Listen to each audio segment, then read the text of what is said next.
من الشیطان الرجیم بسم الله الرحمن الرحیم. عزتمندو مسلمان ورونو، ذوالقعدۃ الحرام په ختمه دا او ذوالحجۃ الحرام شروع کیږي.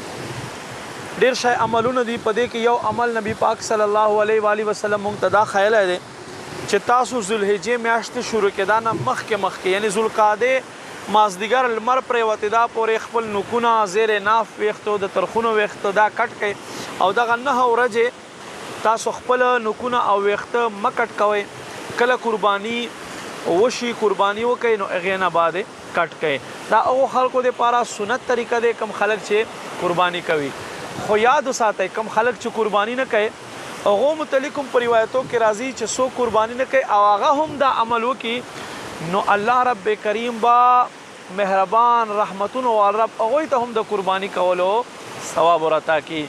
یاد وساتئ خامخا عمل په باندې وکړئ، ویډیو د سره شیئر کړئ چې نور مسلمانانو ته حق او سچ پیغام ورسیږي. شکریہ، جزاک الله.